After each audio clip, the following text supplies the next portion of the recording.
बिस्मिल्लाहिर्रहमानिर्रहीम। ख़ातिन हज़रात, मैं हूं अख्तर अब्बास और आप सबको मेरा सलाम पहुंचे। आज के क्लिप में अगर मेरी आंखें चुची चुची आई तो माइंड मत कीजिएगा। बिल्कुल सूरज जो है ना सर पे है, लेकिन हमने एक पौधा आपके लिए ढूंढा है। बहुत ही खूबसूरत गुलाब का पौधा है। एक ही वक्त में कम से कम 4 रंग के फूल खिले हुए हैं। येलो भी है, पिंक भी है, ऑरेंज भी है, सुर्ख भी है। जैसे इस एक पौधे पे फूलों की इतनी अक़साम हैं, इंसानों की भी ऐसी खूबसूरत किस्में। पिछले दिनों हमने एक 100 सेकंड का क्लिप किया जिसमें ये कहा कि औरतें अपने मियाँ को और बच्चों को, ख़ास तौर पे बेटों को, नेकी के काम का वक्त नहीं देती। इवन उनको इसकी तरगीब भी नहीं देती कि वो सखावत की तरफ, और उनका हाथ खुला हो। उस वक्त उन्हें ख्याल होता कि पैसे ज़ाया हो रहे हैं, ये कभी फ़लाँ अज़ीज़ को क्यों दे रहे हैं, फ़लाँ गरीब को क्यों दे रहे हैं, लेकिन इन द लॉन्ग रन अपना ही नेकी का रास्ता बंद कर रहे होते हैं। यानी जिस चीज़ ने आपका सदका जारिया बनना होता है, अब आप सोचिए कि वो पूरा जो सीन है बन सकता था वो बदल जाता है।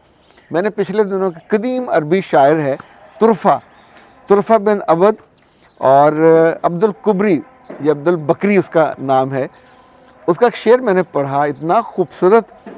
वो कहता है कि सखी की कब्र कबीले के ऊंचे टीले पर होती है और बहुत देर तक इज़्ज़त पाती है, और जो बख़ील है, जो कंजूस है, छोटे दिल वाला, उसकी कब्र मैं देखता हूँ कि वीरान होती है, ढलवान पे होती है, उस पर कोई नज़र भी नहीं करता, उसे कोई याद भी नहीं करता, और ऐसे उजड़ी ही होती है जैसे किसी बद अखलाक आदमी की कब्र पे कोई नहीं जाता। ये मौका होता सबके पास कि हुस्न अखलाक भी हो, हुस्न किरदार भी हो, और हुस्न सखावत भी हो। और सखावत के लिए बहुत बड़े बड़े पैसे नहीं चाहिए। अभी पिछले दिनों एक बहुत बड़ा केस बहुत अच्छा मुझे लगा। इंडिया में आपको शायद याद है, एक शादी कुछ अर्सा पहले हुई थी, वो भी एक अरबपति आदमी की बेटे की, जो बहुत ही दुबला पतला था, और एक खूबसूरत लड़की से बड़ी महंगी उन्होंने शादी की। दुनिया भर से हज़ारों लोगों को बुलाया, उनका खर्चे, गवर्नमेंट ने भी उनका साथ दिया। पर अभी जो परसों तरसों शादी हुई है, उसने अपनी बेटी की शादी के मौके पे सिर्फ चंद लोगों को बुलाया, और उसके बाद 300,000 करोड़ ये उसने स्पेयर किया।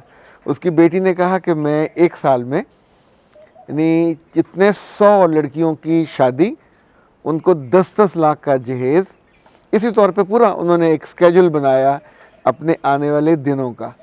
और वो भी वहाँ के बड़े अरबपति लोगों में से है, खरबपति लोगों में से है। किसी को पसंद हो या ना पसंद हो, पर मेरा रब ऐसे लोगों को फिर दिन दुगनी और रात चौगनी तरक्की देता है, और उनकी ज़िंदगी में ज़ाहिर है उनको इज़्ज़त भी मिलती है, रिस्क भी उनका बढ़ता है। ये फार्मूला सबके लिए है। अच्छा जी, आज का जो सवाल हमने चुना है वो मिसेस समीना का है, और सवाल उन्होंने बड़ा किया है कब्बा सा। वो कहती हैं कि ये शौहर बीवियों पे हाथ क्यों उठाते हैं और उन्हें मारते क्यों हैं।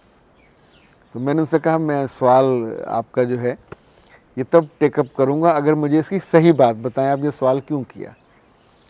तो उन्होंने कहा, मेरे शौहर को मुझे डांटने की आदत है, सबके सामने मेरी बेइज्जती कर देता है, और अभी हाल ही में उसने मुझे मारा है। तो मैंने पूछा, इस वक्त कहाँ हैं? बोली, मैं अपने घर आ गई हूँ, 2 माह से माँ बाप के पास हूँ। बच्चे कितने हैं? पता चला कि 5 बच्चे हैं, वो वहीं हैं। तो बच्चे आपके साथ क्यों नहीं आए?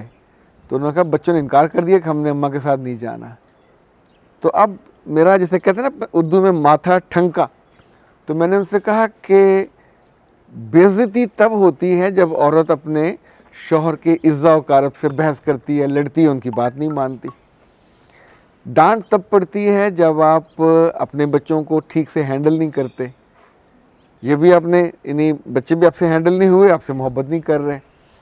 सास और नंदे उनकी 2-3 हैं, उन्होंने आपको रोका नहीं आने पे, जान छुड़ाई कि ठीक है जा रही है तो जाए, और मियाँ ने आप पे हाथ उठाया। तो अब मेरा एक फ़नी सा सवाल था कि आपके मियाँ पे कितने केसेस हैं लड़ने के, मार कुटाई के, कितने बंदों के उसने सर खोले? उसने कहा, किसी का नहीं। तो दफ्तर में कितने लोगों की उसने टांगे वांगे तोड़ी हैं, या उन पर आता जाता उसे कहता है झापड़ मारता जाता। उसने कहा नहीं ऐसा तो नहीं है। तो फिर आपने ऐसा क्या किया? उसने कहा जी मुझे उसने पहले बच्चों के लिए डांटा, फिर अपनी माँ की वजह से डांटा, मुझे भी गुस्सा आ गया तो मैंने आगे से गाली निकाल दी। सगे मियाँ को जब बेगम साहब गाली निकालें तो मेरा सवाल तो बनता था, मैंने पूछा कि क्या गाली निकाली? उसने कहा, मैंने उसे कहा हरामज़ादा। अच्छा, ये सिर्फ एक गाली नहीं निकाली होगी, जब आपकी ज़ुबान दराज होती है, बद लिहाज होते हैं, तो फिर आपकी बदज़ुबानी अरूज पे होती है और औरत को पता नहीं चलता कि मैं कितनी बदज़ुबानी कर रही हूँ। अब सोचिए कि ये बदज़ुबानी तो आपका कोई नौकर ना बर्दाश्त करे, कोई आपका ग़ुलाम ना बर्दाश्त करे, किसी से आप इस तरह की बेहुदा बात कहो, चाहे जाके आप अपने मियाँ को गाली निकाल दो। तो वो सारी औरतें या वो लड़कियाँ, वैसे लड़कियों में इस तरह की कम होती है, बच्चों के बाद ये बेवकूफ़ी दर आती है, आप अपने आप को एक ज़रूरी वहाँ का पार्ट समझने लग जाते हो। अब सोचिए, आखिरी सांस तक आपको अखलाक चाहिए, आखिरी सांस तक आपको अताअत करनी है, नहीं करोगे। अब लाइक मैंने उनसे बड़ी मोहब्बत से कहा कि आप आ गए हो, उनकी ज़िंदगी रुक गई है? उन्होंने कहा नहीं, बच्चे स्कूल जा रहे हैं, कौन पाल रहा है? दादी भी है, नंदे भी हैं, मियाँ भी टेक केयर कर रहा है। तो क्या कोई रोता हुआ आपसे मिलने आया, आपको मनाने आया? कोई नहीं आया ना, 2 माह गुजर गए। तो इसका मतलब है आप वहाँ पे एक अज़ाफ़ी बोझ हो, उस ख़ानदान की इंटीग्रल पार्ट बनने में जो आपको रोल चाहिए था, जो मोहब्बत चाहिए थी, जो वक़ार चाहिए था, जो आपकी बाइंडिंग चाहिए, किसी एक से भी नहीं है, सगे बच्चे से भी नहीं है, मियाँ से भी नहीं है, उन लोगों से भी नहीं है। तो गाली निकालने के बाद, ये गाली जो आपने निकाली और मियाँ ने जवाबन थप्पड़ मारा, तो इल्ज़ाम सारा मियाँ पे क्यों आए? मियाँ का ये रद्द-ए-अमल था। रद्द-ए-अमल में आप मर्द को ये बाउंड नहीं कर सकते कोई इतना रद्द-ए-अमल दे और उसके बाद हाथ बांध के पीछे या सीने पे खड़ा हो जाए कि बीबी तुमने गाली तो निकाल दी है, दोबारा मत निकालना।